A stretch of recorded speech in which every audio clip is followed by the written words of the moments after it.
Merci, Monsieur le Président. J'ai le plaisir de défendre ce dossier en collaboration avec ma collègue Gaëlle Lemeur.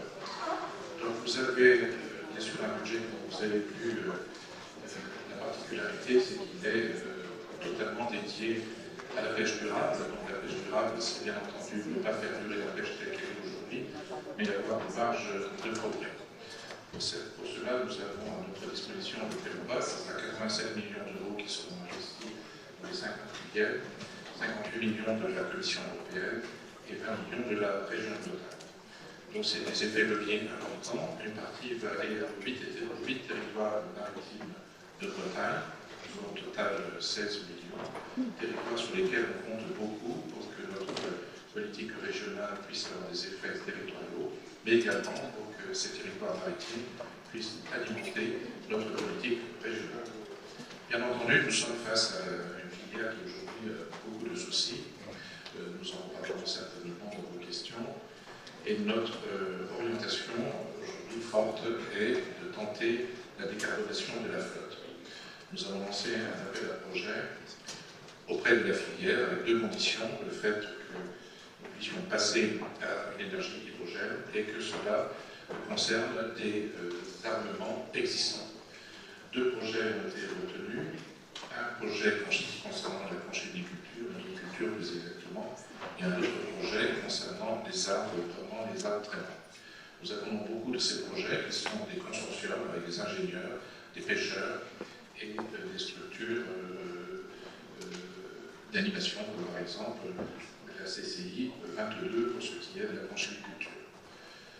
Nous avons bien entendu cette ambition, la Bretagne ne décarbonera pas bien entendu l'ensemble de la filière, mais nous devons aujourd'hui dire que nous avons confiance en cette décarbonation, nous devons essayer, nous devons tester, et nous espérons que la réussite de ces projets nous amènera tôt ou tard, et je pense le plus tôt possible, à une décarbonation totale de nos armements.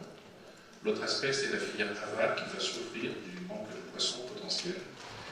Cette filière donc, est organisée aujourd'hui, heureusement, grâce à la région, d'ailleurs l'impulsion de la région et des présidents de région, un GIE qui regroupe l'ensemble des gestionnaires, des concessionnaires, des 13 ports de commerce, des 13 ports de pêche de Bretagne.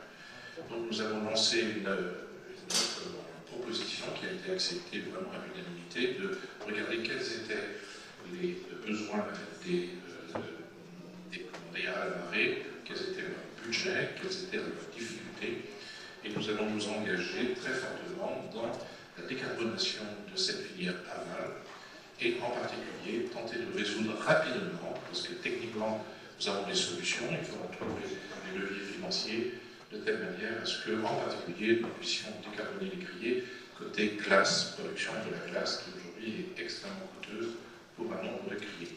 Nous avons peu d'espoir, bien entendu, de décarboner aussi toute la logistique, ça va être un peu plus facile d'ailleurs, la logistique liée à cette filière aval.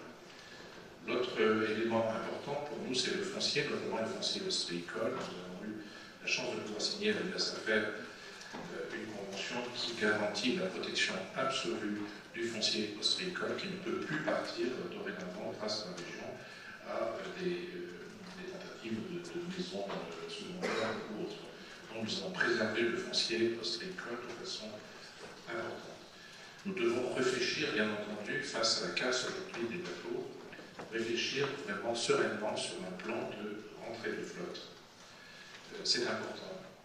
Pour cela, nous devons rentrer en discussion et en négociation avec la Commission européenne, puisque vous savez que la pêche, c'est une compétence exclusive de la Commission européenne, pour essayer de travailler sur de nouveaux navires qui pourront garder le même nombre de quotas, évidemment, ne pêcheront pas plus, mais peuvent être un peu moins lourds, un peu plus volumineux en capacité et également plus adaptés à la sécurité des marins, mais aussi à la mixité des équipages qui aujourd'hui est un problématique. Donc nous allons travailler bien sûr au sein de la Commission européenne et nous avons pour ce faire des alliés au niveau de la conférence des régions périphériques maritimes. Nous avons été entendus et écoutés et nous avons pu intervenir d'ores et déjà auprès du rapporteur Matteo pour préparer la prochaine politique commune des pêches, qui devrait avoir lieu dans 2 ou 3 ans, mais c'est maintenant qu'il nous faut apporter un certain nombre d'éléments.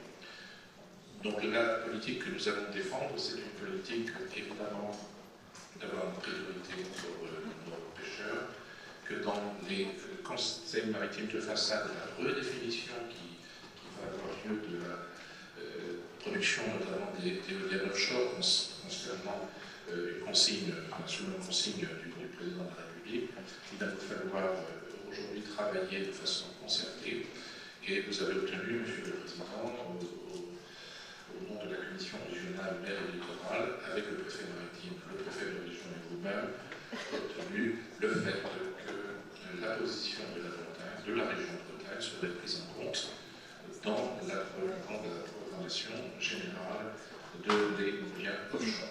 Voilà ce que je voulais dire assez brièvement. Merci bien.